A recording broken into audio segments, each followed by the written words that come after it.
Hey everybody, it's me in my mirror. I wanted to do a video today on color correcting.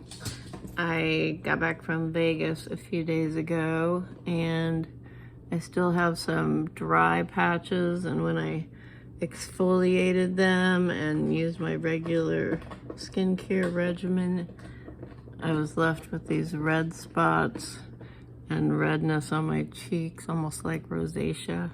I don't usually have that problem, so I thought this would be a good time to try one of my color correctors. And we know that the opposite of red is green, so I'm just going to use my finger and I'm going to go in and put this on these red spots.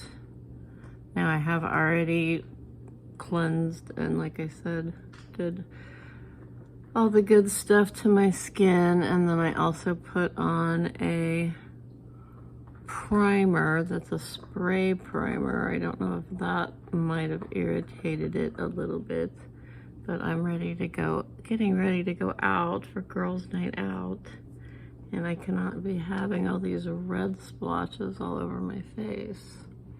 So I think I got most of them. Just a little bit more over my eyebrow. And I'm just going to go in with my sponge and soften those up a little bit before I go over them with my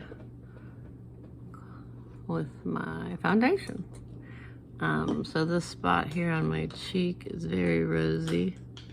Let's see if I can tone this down a little bit. I mean, I like having rosy cheeks, but not when they're splotchy and they're kind of all over the place. There's a little bit too on here. So I'm not sure what really caused this. It's not a problem I have very often, but as you can see, it's really red in through here.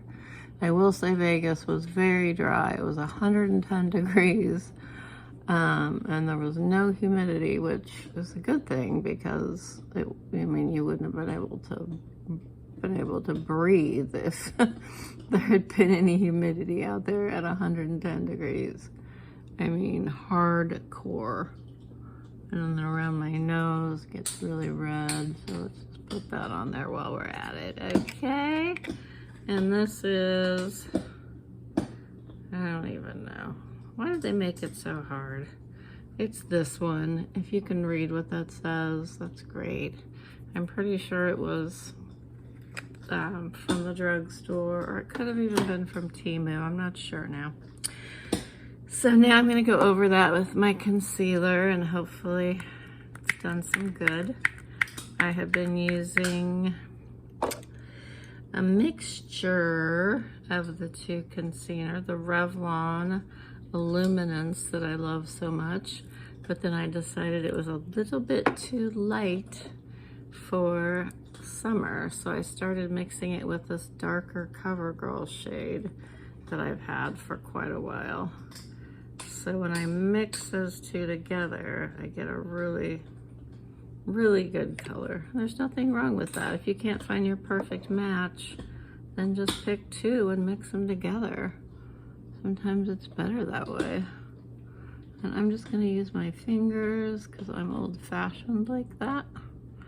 I also think it takes a lot less time, and I believe that the warmth of your fingers helps that foundation really blend into your skin and just make it look seamless and flawless.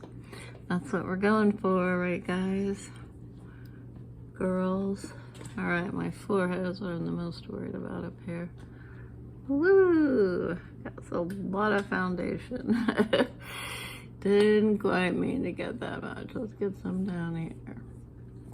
Oh, I found another red spot that I didn't cover earlier. Under the chin, around the nose, anywhere it's red that I put the green on top of. And then it's the same thing with your under eyes. You want to use something with a peach or even a reddish tone. I know they're making a lot of concealers now that already have that peachy red tone built in, but if you don't have one of those high dollar things, you can just do it yourself. Don't forget your neck, people. especially my neck that's such a mess from too much sun exposure. Bad, bad. Bacon out in the sun with iodine and absolutely no sun protection whatsoever. Well, I think it did a good job on my forehead. I don't see the red spots anymore. I don't see the redness on my cheeks anymore. So I'm gonna say hell yeah to the color corrector green for that purpose. So thanks for watching. Please like and subscribe. Love you guys.